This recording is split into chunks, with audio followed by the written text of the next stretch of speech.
Hi everybody welcome to our channel Telugu info media. మరి తిరుపతి అనగానే మనకు ఆ తిరుమలేశుడే గుర్తొస్తాడు.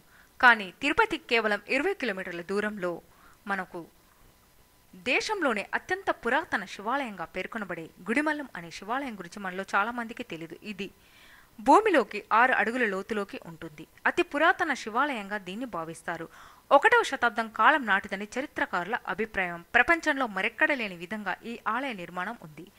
పురుషలింగాన్ని పోలి ఉండే 7 అడుగుల శివలింగం ఒక చేత్తో గొర్రెను పట్టుకొని యక్షుని భుజాలపై నిలబడి ఆ పరమేశ్వరుడి రూపాన్ని చూడవచ్చు. శిల్పం చెక్కిన విధానాన్ని చూసి ఇది ఋగ్వేద కాలం నాటిదని శాస్త్రకారుల అంచనా. మరి 2009కి ముందుగా ఈ ఆలయంలో ఎలాంటి పూజాది కార్యక్రమాలు నిర్వహించబడేవి కాదట. అప్పుడు అది ఆర్కలాజిక వారి ఆధీనంలో ఉండేదట.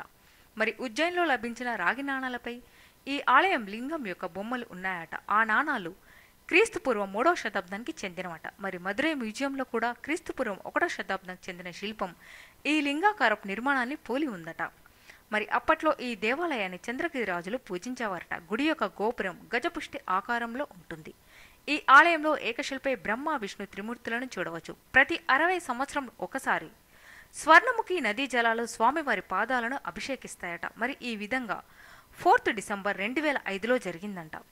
సూర్యుని యొక్క కిరణాలు స్వామివారి పాదాలను తాకే విధంగా ఈ ఆలయాన్ని నిర్మించారు. మొదట్లో ఈ ఆలయాన్ని గుడిపల్లం అనేవారు. తర్వాత కాలక్రమంలో గుడిమల్లంగా మారింది. ఈ ఆలయం గుడిపల్లం అని పేరు రావడానికి ఒక చారిత్రాత్మక కథనం ఉంది. పరశురాముడు తల్లి రేణుకాదేవిని తండ్రి ఆజ్ఞ ప్రకారం వధిస్తాడట. కానీ రేణుకాదేవి ఈశ్వరుడి దయతో తిరిగి జీవితురాలు అవుతుంది. కానీ పరశురాముడు తల్లిని వధించాలన్న పశ్చాత్తాపంతో కుమిలిపోతూ ఉంటే ఋషులు గుడిమల్లం అనే ప్రాంతంలో శివుని ప్రార్థించి ప్రాయశ్చిత్తం చేసుకోమని చెప్తారట. అప్పుడు పరశురాముడు ఈ గుడిమల్లం అనే ప్రాంతంలో ఒక చెరువును తవ్వి శివుణ్ణి ప్రార్థిస్తూ ఉంటాడట. మరి ఆ చెరువులో రోజు కేవలం ఒకే ఒక పుష్పం అనేది పూసేదట. ఆ పుష్పానికి కాపలగా ఒక యక్షుణ్ణి నియమిస్తాడట. ఆ యక్షుడు తనకు రోజు ఒక గొర్రెని ఇవ్వాలని, అయితేనే తను కాపలగా ఉంటానని అంటాడట. అందుకు పరశురాముడు సరేనని అంగీకరిస్తాడు. ఒకరోజు పరశురాముడు రావడానికి ఆలస్యం కావడంతో యక్షుడికి తనే ఆ పుష్పాన్ని కోసి ఈశ్వరుడికి సమర్పించాలనే కోరిక కలుగుతుంది.